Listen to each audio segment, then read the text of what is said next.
Hello everyone, बस सत श्री अकाल, अस्सलाम वालेकुम। जनाब, कैसे हो आप सब? I hope so guys you all are doing absolutely great and fine. और गाइस इस वीडियो की इतनी ज़्यादा रिक्वेस्ट आ रही थी ना, पूछो मत यस। कि कितनी ज़्यादा आ रही थी। बहुत ज़्यादा रिक्वेस्ट आ रही थी काफ़ी दिनों से कि आप सभी को पता टुवर्ड्स एटर्निटी यूट्यूब चैनल है, उसकी वीडियोस आप भी बहुत ज़्यादा पसंद करते हो उनकी वीडियोस, और हम भी बहुत पसंद करते हैं क्योंकि उसमें जिन्होंने इस्लाम कन्वर्ट करा होता है, उनकी किसी स्टोरीज स्टोरी होती है, किस तरीके से उन्होंने गुजर के इस्लाम कन्वर्ट किया है, क्या हाँ, चीज़ें उन्हें कितनी इस्लाम की मुश्किलों से। क्या यस। चीज़ें उन्हें इस्लाम की पसंद आई थी, उन्होंने कन्वर्ट करा इस्लाम में हुआ है ना। तो आज की वीडियो होने वाली है एक ईसाई प्रीचर ने इस्लाम कबूल किया। भाई एक ईसाई प्रीचर ने इस्लाम कबूल करी, देखो कितनी बहुत बड़ी बात है ना। बात है जो सिखाता है लोगों को उसके बारे में। उसके बारे में, उन्होंने अपने खुद धर्म के ही- बारे में उन्होंने खुद ही इस्लाम कबूल किया। उन्होंने ये लिखा है कि मैंने मुसलमानों को ईसाई बनाने की कोशिश करी, लेकिन वो खुद बनाते बनाते खुद ही मुसलमान हो गए। तो उनकी स्टोरी सुनते हैं गाइस, और फिर करते हैं बाकी बातें डिस्कस। और जो लिंक डिस्क्रिप्शन में दिया हुआ टुवर्ड्स एटर्निटी यूट्यूब चैनल है। सो फिलहाल इसको प्ले करते हैं, फिर करते हैं बाकी बातें डिस्कस। मेरा ईमान था कि हजरत ईसा अलैहिस्सलाम मेरे निजात दहिंदा हैं। मैंने फैसला किया कि मैं एक बैप्टिस्ट मुबल्लिग बनना चाहता हूँ। मैंने अपने मुसलमान दोस्त को ईसाई बनाने की कोशिश की, तो मैंने बस ये पढ़ा जो हजरत ईसा अलैहिस्सलाम ने कहा, और इसमें लिखा है, बाप मुझसे ज्यादा अजीम है। सलीब पर मेरे खुदा तूने मुझे क्यों छोड़ दिया? ये सब कुछ चिल्लाकर कह रहा था कि मैं खुदा नहीं हूँ। मैं खुदा नहीं हूँ। बाइबल ने मुझे हुक्म दिया कि मैं हजरत मोहम्मद सल्लल्लाहु अलैहि वसल्लम की पैरवी करूं। और मैं घर आया, मैंने कहा मुझे आपको कुछ बताना है, मैं मुसलमान होने जा रहा हूं। और उसका चेहरा हेलो से क्या?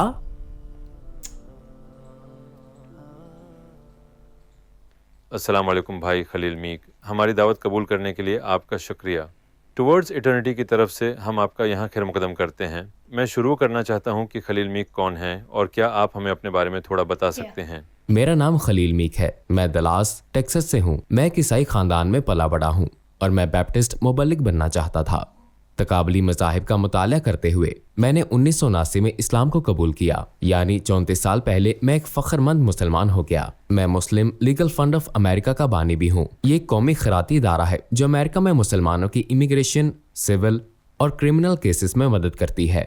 आपकी ज़िंदगी ईमान के लिहाज से कैसी थी? आप किस चीज़ पर ईमान रखते थे? मैं बैप्टिस्ट ईसाई था। मैं यकीन रखता था कि हज़रत ईसा अलैहिस्सलाम मेरे निजात दहिंदा हैं और इससे जुड़ी हर बात। तो आपका ताल्लुक एक मजहबी खानदान से था, आपके अकायद कैसे थे? जी हाँ, ईसाई खानदान में परवरिश हुई। मेरी वालिदा, भाई, बहन और मैं हर इतवार को चर्च जाते थे और गर्मियों में वोकेशन बाइबल स्कूल जाते थे। एक मर्तबा हमारे चर्च में एक मेहमान मुबल्लिग आए जिन्होंने जहन्नम के बारे में एक प्रेजेंटेशन दी। ये एक वीडियो प्रोडक्शन थी जो उन्होंने बड़ी स्क्रीन पर हमें दिखाई, और इसमें दिखाया गया कि लोग मर रहे हैं, फरिश्ते आ रहे हैं और उन्हें या तो जन्नत ले जा रहे हैं या जहन्नुम, और फिर जहन्नुम में होने वाली सूरत हाल दिखाई गई। तो मैं उस वक्त 6 या 7 साल का था, दूसरी या तीसरी जमात में था। ये चीज मुझे बहुत ज्यादा डरा गई और उसी रात मैं ईसाई बन गया। फिर मैं अपने मोहल्ले के तमाम लोगों के पास गया और तमाम बच्चों और खानदानों को दावत दी कि अगले दिन आकर दोबारा ये देखें। मैंने ये किया। एक बहुत जज्बाती वक्त था। फिर जैसे मैं बड़ा हुआ, ये एक इतवार की रस्म बन गई, और जब मैं कॉलेज गया तो मैंने अपने मजहब पर अमल करना छोड़ दिया। मेरी अपनी वालिदा एक कार हादसे में फौत हो गई जब मैं 1.5 साल का था, लेकिन उनकी मौत के बाद मेरे वालिद को इंश्योरेंस सेटलमेंट मिली और बच्चों बशमूल मेरे को भी इंश्योरेंस की रकम मिली। ये रकम एक एन्युटी में जमा रही यहाँ तक कि मैं 18 साल का हो गया, और फिर ये रकम मुझे एक साथ दे दी गई। जब मैं 18 साल का हुआ तो मेरे पास पैसे थे, आज़ादी थी, लेकिन मैंने कॉलेज में बहुत ज़्यादा पार्टी की। मैंने वहाँ अपनी ज़िंदगी खूब इंजॉय की। लेकिन जब मेरा आखिरी साल आया, यानी मेरा ग्रेजुएट होने का साल, मुझे ये महसूस होना शुरू हुआ कि मैं जो कुछ भी कर रहा हूँ वो बहुत गलत है, और मुझे अच्छी तरबियत मिली थी। तो मैंने फैसला किया कि ये एक किस्म का इंकशाफ था कि मुझे अपने मजहबी विरसे की तरफ वापस जाना चाहिए। उसी वक्त मैंने फैसला किया कि मैं बैप्टिस्ट मुबल्लिग बनूंगा। तो मैंने अपनी डिग्री मुकम्मल की और उसी के मुतालिक मंसूबा बनाया। तो आपका इस्लाम की तरफ सफ़र कैसे शुरू हुआ? क्या आप हमें उन दिनों में ले जा सकते हैं?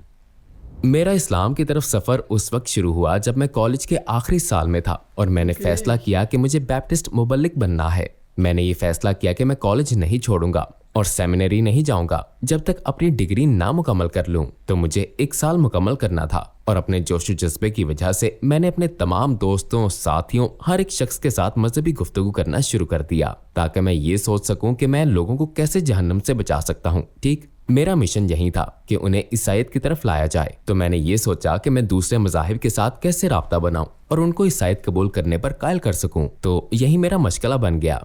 मेरा आखिरी साल सिर्फ लोगों से पूछने का था, आप क्या मानते हैं और क्यों, और मैं उनकी बात सुनता था। फिर मैंने एक मुसलमान से दोस्ती कर ली। मैं इससे पहले भी उसका दोस्त था लेकिन कभी मजहब के बारे में बात नहीं की थी। अब मैंने उससे पूछा, आप क्या मानते हैं, और उसने कहा, मैं मुसलमान हूँ। और 80 की दहाई में जब मैं कॉलेज में था मुझे ये भी नहीं पता था कि इसका मतलब क्या है। बस ये कि ये क्या है, क्या ये कोई फिरका है क्या ये कोई मजहब है।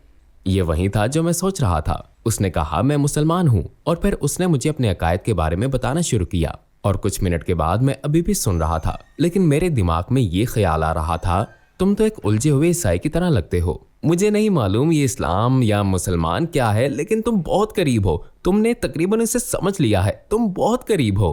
तो मैंने सोचा चल किसी को बचा लेता हूँ इससे पहले कि मैं सेमिनरी जाऊँ। ठीक है, मैंने अपने मुसलमान दोस्त को ईसाई बनाने की कोशिश की और वो सिर्फ मजहब पर बात करने में खुश रहता था। वो इससे कभी थकता नहीं था लेकिन वो कभी बहस नहीं करता था, वो कभी मुवासना नहीं करता था। मैं उसे यीशु के बारे में बताने की कोशिश कर रहा था और क्यों ये, और वो बस सोच रहा था कि मैं कितना अच्छा हूँ और इस बातचीत का होना कितना अच्छा है। लेकिन जब हम अलग होते तो अगली बार जब मैं उससे मिलता वो मुझे एक ब्रोशर, एक पैम्फलेट, कुछ ना कुछ देता जो उस मौजू पर एक मवासना मजहबी मुकालमा होता था जो हमने बहस किया था। और मुझे बहुत से पैम्फलेट मिले जिनमें से एक पैम्फलेट था, क्या बाइबल खुदा का कलाम है, और ये अहमद दीदात का था जो बाइबल की तारीख को उजागर कर रहा था। और वो बस ये सवाल पूछ रहा था कि ये किताब खुदा का कलाम है, और वो किताब में अपना तज्जिया पेश करता है। इसका मसला ये है कि मैं बाइबल को 100% सच समझता था। मैंने उसका मुताला किया था, उससे पढ़ा था, चर्च में शिरकत की थी, लेकिन मैंने बाइबल की तारीखी हकीकत का मुताला नहीं किया था। हम तक ये किताब कैसे पहुंची, इस पर हर बाब पर नाम होते हैं। तो मैं बस ये समझ रहा था कि ये लोगों ने लिखी थी और फिर उन्होंने इसे किताब में जमा किया, है ना। तो ये बस माजी के लोग हैं जो खुदा की तरफ से मुतासिर होकर वो लिख रहे थे जो उन्हें मुतासिर किया गया था। लेकिन मैंने कहा ये कुछ साबित करने के लिए काफी नहीं होगा, लिहाजा मुझे बाइबल की तारीखी हकीकत सीखनी होगी ताकि उसकी अथॉरिटी को साबित किया जा सके। बतौर एक शक करने वाला या कोई भी शख्स मैंने कहा मैं इस पर खुद को वक्फ करूंगा। तो अब अपने आप को तफरीह फराहम करने के बजाय तुम क्या मानते हो और क्यों, मैंने बाइबल की तारीखी हकीकत में गोता लगाया ताकि मैं इसे किसी और को समझा सकूं। ये अमल मैंने 100% पुख्ता यकीन से शुरू किया। फिर मैंने ये सीखना शुरू किया कि हमारे पास बाइबल कैसे आई।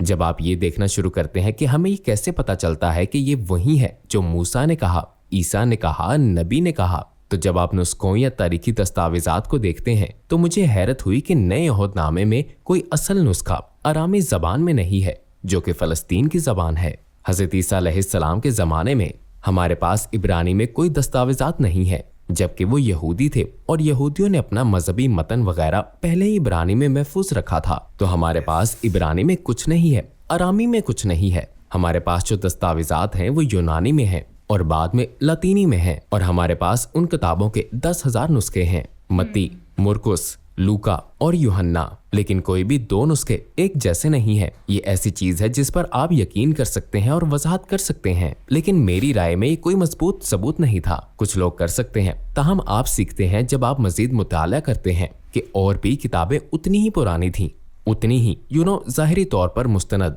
जो बाइबल में शामिल नहीं की गई। दर हकीकत एक कैथोलिक बाइबल है और एक प्रोटेस्टेंट बाइबल है, दोनों मुख्तलिफ हैं। यानी 2000 साल का ईसाई कीदा और बाइबल में ऐसे मुसन्नफीन हैं जो अभी तक नामालूम हैं। और जब मैं बाइबल की तारीखी हसीयत सीख रहा था ताकि मैं दूसरों को इसकी सच्चाई पर कायल कर सकूं, तो मुझे तशवीश का सामना होने लगा। राइट, मैं वो सीख रहा था जो मुझे नहीं पता था, और यकीन से मैं जितना ज्यादा सीखता गया उतना ही ज्यादा शक करने लगा। ये अमल जारी रहा यहाँ तक कि मैं एक मुकाम पर पहुंचा जहाँ मैं गमगीन था कि ये बेहतर नहीं हो रहा। जितना ज्यादा आगे बढ़ता गया उतना ही बदतर होता गया। जवाबी ज़हनियत में मैंने अपने मुसलमान दोस्त से पूछा, मैंने उससे पूछा तुम मुझे कुरान के बारे में बताओ, ठीक है, उसकी तारीखी हसीयत क्या है? तो वो एक किताब लाता है जिसमें हजरत मोहम्मद सल्लल्लाहु अलैहि वसल्लम की सीरत है। आप जानते हैं बस कुरान का तारीखी पस मंजर बहुत सादा है और मैं ये लेता हूँ, फिर मैं पढ़ता हूँ कि इस्लामी ज़राए कुरान के बारे में क्या कहते हैं और बहुत जल्द इस नतीजे पर पहुंचा कि ये एक बिल्कुल मुख्तलिफ तारीखी हकीकत है। कुरान अरबी में है,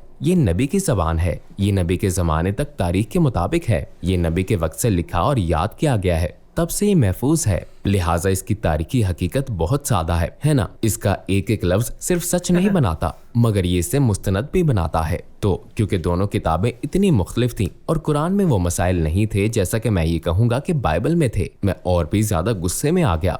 मैंने कहा तुम जानते हो ये मदद नहीं कर रहा। मैं उम्मीद कर रहा था कि ये सब एक ही कश्ती में होंगे और मैं बस आगे बढ़ जाऊंगा, लेकिन इससे मदद ना मिली। और जब मैं मजीद दिदात के पैम्फलेट पढ़ रहा था उनमें से एक था बाइबल में मोहम्मद सल्लल्लाहु अलैहि वसल्लम। ये बस एक छोटा सा पैम्फलेट था जिसमें कहा गया था मोहम्मद सल्लल्लाहु अलैहि वसल्लम बाइबल में हैं, तुम इस पर ईमान क्यों नहीं लाते? मैंने कहा मैं अपनी सारी जिंदगी चर्च गया हूँ, मैंने लोगों से बात की है, लोगों को सुना है, मैंने कभी उनका नाम एक बार भी नहीं सुना, ना कुछ अच्छा ना कुछ बुरा, उनका कभी भी किसी भी मौजू में जिक्र नहीं आया, मैं उन्हें इस बाइबल में नहीं देख रहा, यू नो। तो अब मैं शेख तिदात की किताबों से बहस करने में मुकाबला कर रहा हूँ। उसने मुझे चैलेंज किया, तो अगर आप चाहते हैं कि एक ईसाई ये साबित करे कि ईसा वही हैं जो वो कहते हैं कि वो हैं, तो वो पुराने ओहदनामे का हवाला देंगे और कहेंगे देखो यहाँ इसका जिक्र है, एक नबी होगा जो ये करेगा, वो उस इलाके से आएगा, वो ये करता है, वो करता है, यानी वो बिल्कुल इस पर फिट बैठता है ना। तो फिर आप इसे कैसे रद्द कर सकते हैं? मगर पुराने ओहदनामे में कभी भी ईसा का जिक्र नहीं आता,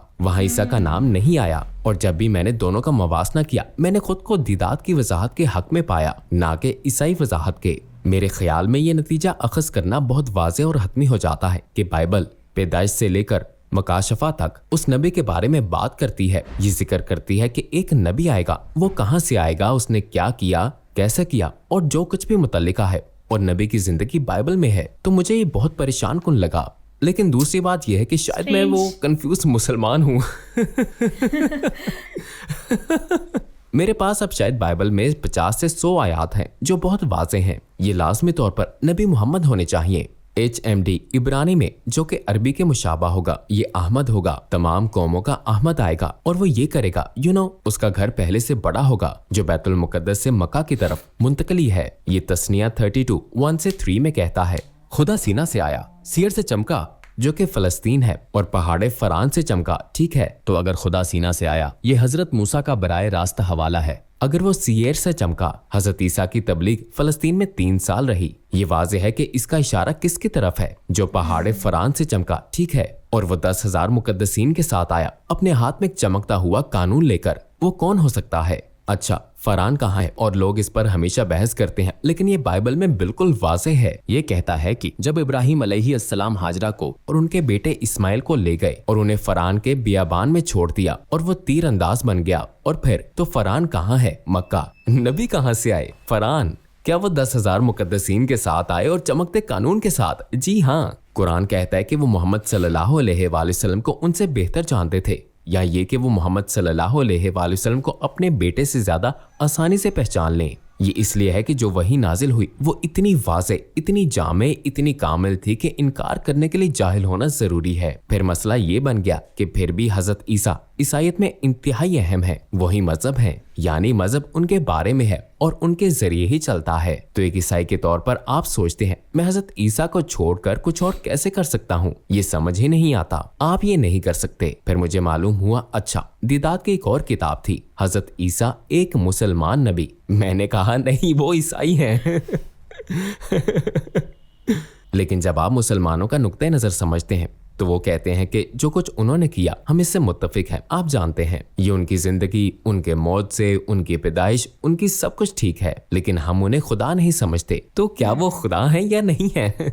तो जब ये सवाल सामने आया तो ये वाज़ेह हो गया, ये दोनों मज़ाहिब तकरीबन एक जैसे हैं सिवाय निजात के। आप जन्नत कैसे पहुंचेंगे? क्या ये ईमान है कि हजरत ईसा खुदा हैं और आपके गुनाहों के लिए मरे और आपकी उन्होंने कीमत अदा की और आप जन्नत जाएंगे? या ये मुसलमानों का अकीदा है जहां एक खुदा पर ईमान और तौहीद ही आपकी निजात है? तो फिर मैंने हजरत ईसा की बातें पढ़ी। इंजील में लिखा है, अच्छा, बाप मुझसे अजीम है, मैं ईसा अपनी तरफ से कुछ नहीं करता, तो मुझे अच्छा क्यों कहते हो? सिर्फ बाप ही अच्छा है। तो मैं हजरत ईसा को पढ़ रहा हूँ जैसे वो बार बार इसका इनकार कर रहे हैं, बार बार और बार बार।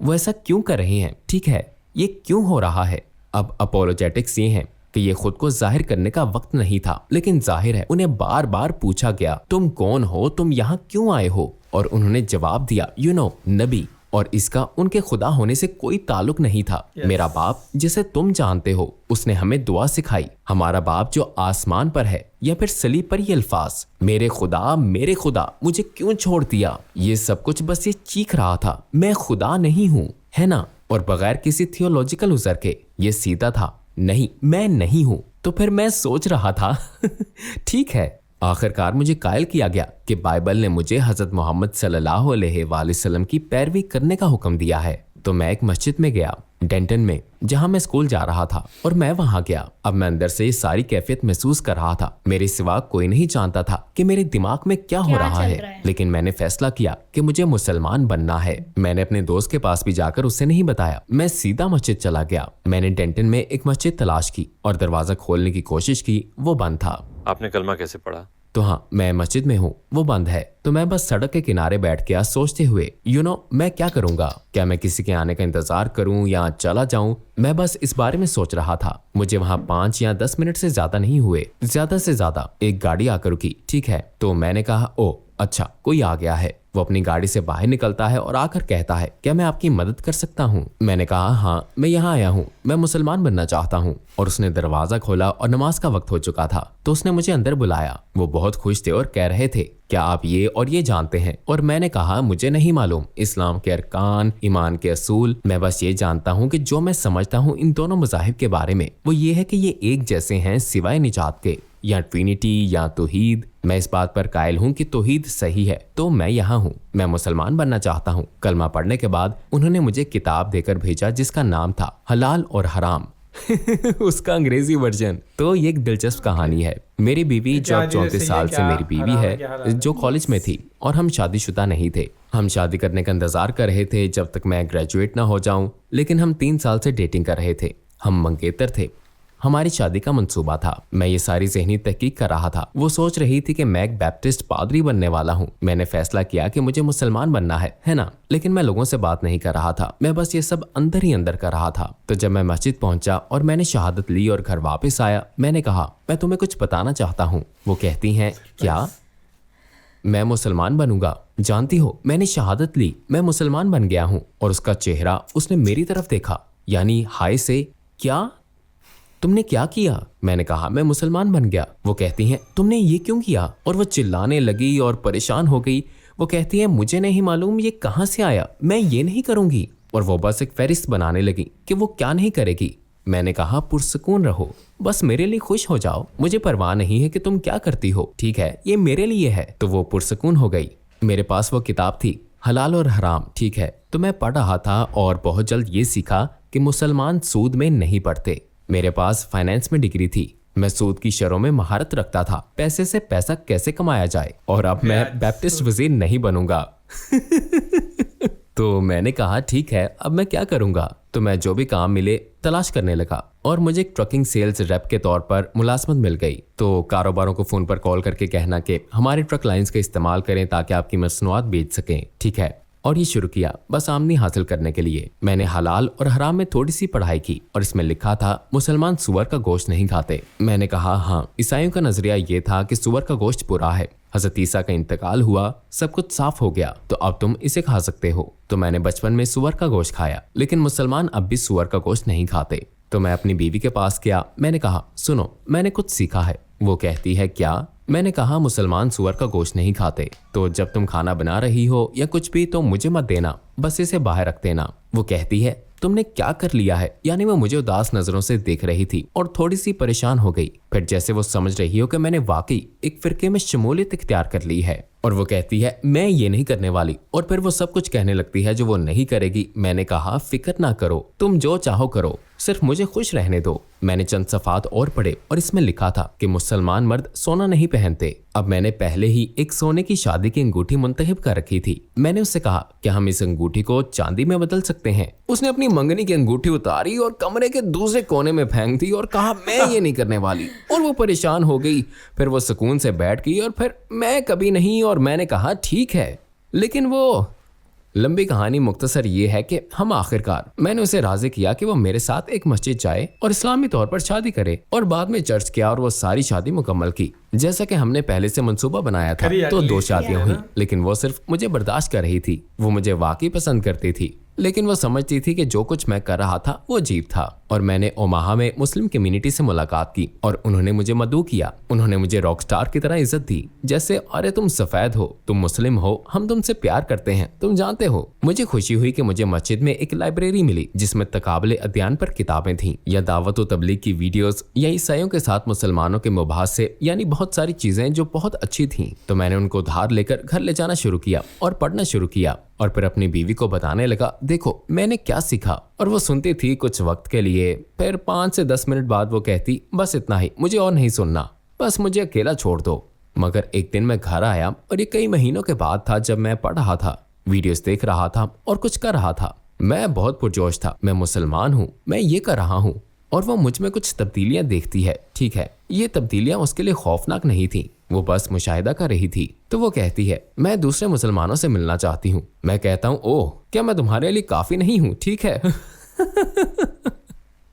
तो मैं मस्जिद जाता हूँ और कहता हूँ मेरी बीवी ने कहा है कि वो दूसरे मुसलमानों से मिलना चाहती है, तुम क्या सोचते हो। वो कहते हैं भाई हमारे पास एक हल्का है, ठीक है, जुम्मे को कई खानदान एक घर में इकट्ठे होते हैं और हम कुरान की तफसीर करते हैं, जरा सी बातचीत होती है, फिर हम खाना खाते हैं, फिर नमाज पढ़ते हैं और फिर घर चले जाते हैं। उसने कहा क्यों ना तुम उसे हल्के में ले आओ, हम सब मिलकर बात कर सकते हैं। मैंने कहा जबरदस्त। तो हम पहले हल्के में गए और ये पहली बार था जब उसने मुस्लिम खवातीन और बच्चों और मर्दों को एक आम रोजमर्रा के माहौल में बातचीत करते हुए देखा और उसे ही अच्छा लगा। ये ऐसा था जिसकी उसे तवक्को नहीं थी। मुझे नहीं पता कि उसे क्या तवक्को थी, लेकिन ये उसके लिए मुस्बत था। तो हम 1 या 2 हलकों में लगातार गए और अगली बार जब हम जा रहे थे वो कहती है क्या ये ठीक होगा अगर मैं तुम्हारे साथ नमाज पढ़ूं। और मैं सोच रहा हूँ ठीक है, क्या तुम मुसलमान नहीं, मैं मुसलमान नहीं बनना चाहती, लेकिन जब तुम सब नमाज के लिए खड़े होते हो और मैं बैठकर देख रही होती हूँ, कुछ अंदर से मुझे उभारता है कि मैं भी शामिल हूँ, जैसे मैं उसका हिस्सा बनना चाहूंगी। ये बहुत अच्छा होगा। तो मैंने कहा हाँ तुम शामिल हो सकती हो, बस लाइन में आ जाओ और फॉलो करो। वो कुछ भी नहीं जानती कि क्या कहना है, वो बस हरकत की नकल कर रही है, लेकिन नमाज का हिस्सा बनना चाहती है। ओके, कुछ और हल्के। और एक दिन मैं घर आता हूँ और वो कहती है मुझे लगता है कि मैं तैयार हूँ। मैंने कहा किसके लिए तैयार? मुसलमान होने के लिए, लेकिन मैं ये नहीं करूंगी। वो मुझे एक फहरिस्त देती है जो वो नहीं करेगी। अच्छा तुम मुसलमान बनना चाहती हो, वो मुसलमान बन जाती है। मुख्तसर तौर पर कहूँ तो जो कुछ भी उसने कहा था कि वो कभी नहीं करेगी, अब वो सब कुछ करती है। क्या आप हमें बता सकते हैं कि आपको कैसा महसूस हुआ जब आपने कलमा पढ़ा? देखो मैं आपको बताता हूँ, कलमा पढ़ना मेरे लिए सिर्फ एक मशीनी अमल था, लेकिन फौरन मुसलमान होने के बाद आप एक चीज महसूस करते हो जो आपने अपनी जिंदगी में कभी पहले महसूस नहीं की थी। तो वो एक सुकून, एक आराम, एक इत्मीनान है। अल्लाह कहता है कि वो हमारे दिलों में मोहब्बत डालता है। जो कुछ भी आप उसे कहना चाहो आप उसे महसूस करते हो। और आपको ये नहीं पता था कि आपके अंदर ये चीज है। जैसे मेरे और मेरी जिंदगी में किसी दूसरे शख्स के दरमियान हमेशा एक हद होती है जो आप रखते हैं, जो आप रखते हो, और आप इसे ज्यादातर महसूस भी नहीं करते, है ना। मेरा मतलब है वो दोस्त हैं, वो मेरे दोस्त हैं, मैं उनके साथ सब कुछ करता हूँ। जब आप मुसलमान बनते हैं और आप किसी अजनबी को अस्सलाम वालेकुम कहते हैं या किसी को मिलते हैं जिसे आप जानते हैं, और जो एहसास आपको होता है, आप महसूस करते हो कि कुछ कमी है, और वो रुकावट है जो आप हमेशा रखते हो, जो आपको नहीं पता था कि वहां थी। और जब वो खत्म हो जाती है तो आपको एक रूहानी ताल्लुक का एहसास होता है जो मुसलमान होने से पहले नहीं था। और ये एक बहुत ही नशा और एहसास है। आपके खानदान और करीब तरीन लोगों का आपके इस्लाम कबूल करने पर क्या रद्द अमल था? मेरे वालिदैन ने शुरू में बर्दाश्त किया, मेरे लिए खुश नजर आना या जो भी, या ये सोचना कि ये एक मरहला है, ये इससे निकल जाएगा, है ना, ये बस कुछ है जिससे ये गुजर रहा है। ये नौजवान है, ये नादान है, इससे निकल जाएगा। तो हमारे खानदान में कोई मसला नहीं हुआ। ताहम मेरी बीवी के खानदान में थोड़ी ज्यादा सख्ती थी। उसके वालिद इतने परेशान थे कि उन्होंने कहा जा सकता है उससे ताल्लुक तोड़ लिया। लेकिन वो शादीशुदा थी और उसके पास मैं था। उसे उनकी जरूरत नहीं थी सिर्फ वालिद होने के सिवा। तो उन्होंने तकरीबन 10 साल तक बात नहीं की और उसके वालिद पहले ही उसकी माँ से तलाक ले चुके थे, तो वो अलग अलग रह रहे थे। उसकी माँ ने कहा अगर तुम खुश हो तो मैं खुश हूँ। लेकिन उसकी माँ बहुत बेचैन थी। जब मेरी बीवी ने अवाम में निकलते वक्त हिजाब करना शुरू किया तो जब वो पर्दा करती थी और वो पूछती थी तो मेरे साथ जब हो तो इसे उतार सकती हो, ठीक है। और वो फिक्रमंद थी दूसरों के उसे जज करने की सोच की वजह से। लेकिन ये एक मामूली मसला था और आखिरकार वो इसकी आदी हो गई और उसके वालिद आखिरकार न सिर्फ उसके साथ मामला सेट करने लगे बल्कि उसके दोस्त बन गए। और फिर वो अपनी उम्र के आखिरी हिस्से में हमारे साथ रहने आए। हमने उनकी देखभाल की जब तक कि उनका इंतकाल ना हो गया। तो उनके ताल्लुकात का इख्तिताम सबसे अच्छे तरीके पर हुआ। पहले थोड़ा सा अजीब था लेकिन मैंने बहुत सी खौफनाक कहानियां सुनी हैं, तो हम खुशकिस्मत हैं। और नबी सल्लल्लाहु अलैहि वसल्लम के बारे में वो कौन सी बात है जो आपको सबसे ज़्यादा मुतासिर करती है? जो बात आपको नबी सल्लल्लाहु अलैहि वसल्लम के बारे में पसंद है वो ये है कि उन्होंने हर मसले का हल दिया है जिसका हम आज सामना करते हैं, चाहे वो मीडिया हो या बदसलूकी या तशद्दुद या अपनी फैमिली के साथ या अपनी कम्युनिटी के साथ बातचीत। हमारे पास अमेरिकी रवायत में सुपर हीरोज हैं, ठीक है, हर सुपर हीरो जो आप तसव्वुर कर सकते हैं। अब आपके पास सुपर हीरोज क्यों हैं? क्योंकि लोग एक दूसरे की हदूद को देखते हैं, ठीक है, और हम में से किसी के पास वो सुपर हीरो की खसूसियात नहीं है। तो अगर हम चीजों को ठीक कर सकते तो हमारे पास एक सुपर हीरो होता जो मदाखलत करता और सब कुछ ठीक करता। जब आप ये समझते हैं कि एक शख्स जो सहरा में था उसे एक ऐसे वक्त में वही मिली जब जहालत और तशद्दुद और हर वो चीज मौजूद थी जिसका आप तसव्वुर कर सकते हैं, और किस तरह से उन्होंने वो पैगाम पूरी दुनिया में बहुत कम वक्त में फैला दिया कि एक ऐसा सुपर हीरो जो खुद से अपने साथियों और पैरोकारों के जरिए तब्दीली लाने के तरीके से एक अफसानवी या ख्याली किरदार से ज्यादा मुतासिर कुन है। तो आपको अपने ख्याली हीरोज को हकीकी लोगों से बदलना होगा। आखिर में यहाँ कुछ लोग हैं जो हमें देख रहे हैं, अपने दिल में इस्लाम को पसंद कर रहे हैं, लेकिन अपने रिश्तेदारों या करीबी लोगों के रद्द-ए-अमल से खौफजदा हैं। आप ऐसे शख्स को क्या कहना चाहेंगे? क्या मैं अपना जवाब पढ़ सकता हूँ? मैंने इस पर एक लम्हे के लिए सोचा और ये उनकी क़यामत के दिन मदद करेगा जब आप अकेले खड़े होंगे अपने रब या अपने खालिक का सामना करते हुए। ईमान एक जाती फैसला है जिसे हर किसी को सामना करना पड़ेगा। आपको जवाब देना जरूरी है। मैं यहाँ क्यों हूँ? मैं कहाँ जा रहा हूँ? मुझे क्या करना चाहिए? कोई भी आपकी जवाबदेही के लिए जिम्मेदार नहीं है, ना ही वो आपकी कामयाबी में हिस्सा लेंगे। ईमान में मजबूत यकीन किसी भी रुकावट, हायल चीजों या रद्द-ए-अमल को शिकस्त देगा। जब आप अपने दिमाग और दिल को जोड़ लोगे तो आपको एक नकाबले मुतसलसल सुकून मिलेगा और नकाबले मुतसलसल ताकत। लिहाजा अगर आप दूसरों के रद्द-ए-अमल के बारे में परेशान हो तो परेशान ना हो। इखलास यकीन के साथ अमल करो और ये यकीन रखो कि अल्लाह तुम्हारे साथ है, हर कदम पर वो पहले ही साथ है।